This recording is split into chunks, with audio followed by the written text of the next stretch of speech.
आज आपण आलो ते म्हणजे लेण्याद्रीची जी लेणी आहे, बौद्ध लेणी, ती पाहायला. ते आमचा जवळपास 17 ते 18 पब्लिकचा ग्रुप आहे.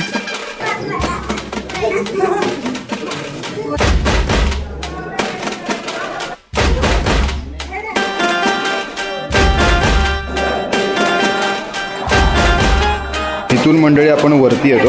वरती आल्यानंतर आपल्याला इथे लागतं ते म्हणजे हे गणपतीचं लेणं, प्रॉपर चैत्यगृह आहे मंडळी.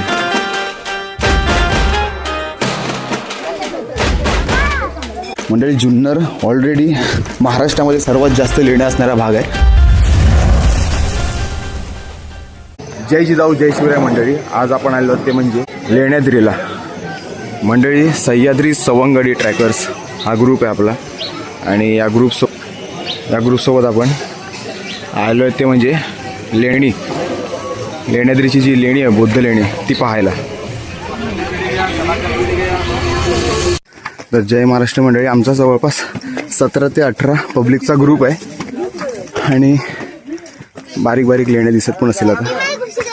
सर्व बुद्धिस्ट लेणी, आणि लेण्याद्रीचा अष्टविनायकांपैकी एक गणपती पण या लेणीमध्ये आहे. हे अशी आमची मंडळी ते चालतात आहे.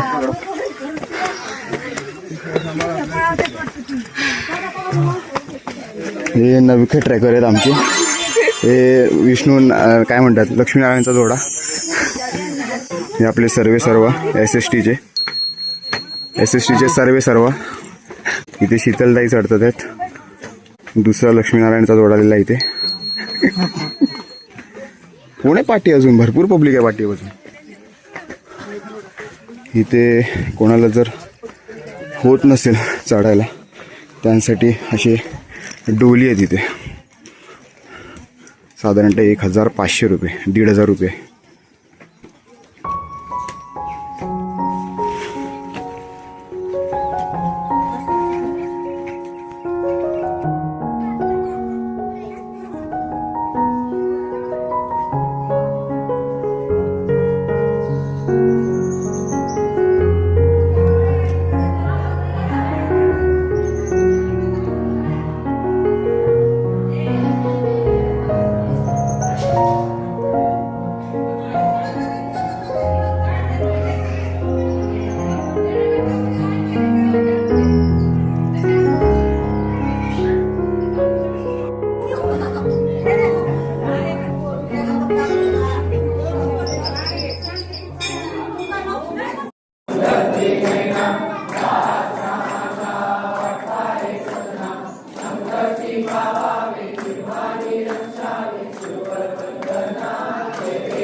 इथून मंडळी आपण वरती येतो.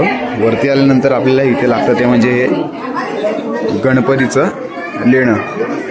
अर्थात गणपती नंतरच ठेवला गेला असणार, कारण की पूर्ण ही जी लेणी आहे ती आपल्याला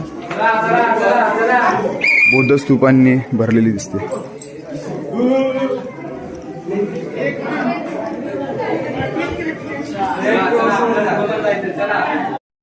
इथून मंडळी आपण वरती येतो, आणि आल्याच पहिलं आपल्याला हे मोठं लेणं लागतं, ही गुफा. आणि ह्याच्यामध्ये पूर्णतः मोठं भव्य दिव्य असं कारलेलं जसं आहे तसं स्तूप आहे, मोठा कोरलेला बौद्ध स्तूप. हे प्रॉपर चैत्यगृह आहे मंडळी. आता मी आतमध्ये जातो आणि तुम्हाला दाखवतो. पूर्णतः चैत्यगृह आहे. आतमध्ये आवाज पण घुमतो.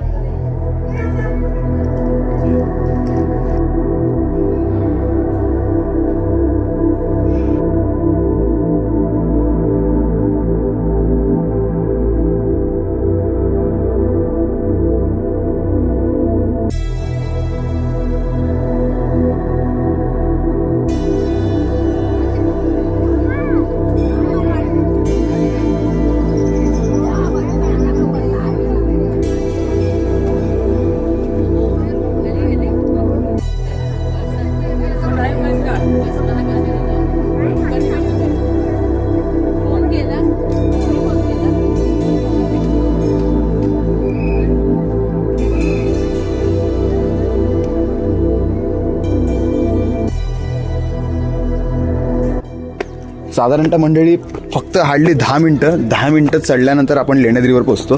आणि लेण्याद्रीवरती बसलेल्या असंख्य अशा लेण्या दिसतात. मंडळी जुन्नर ऑलरेडी महाराष्ट्रामध्ये सर्वात जास्त लेण्या असणारा भाग आहे आणि इथे पण खूप सुंदर आहे मंडळी, पूर्णच्या पूर्ण जबरदस्त आहे.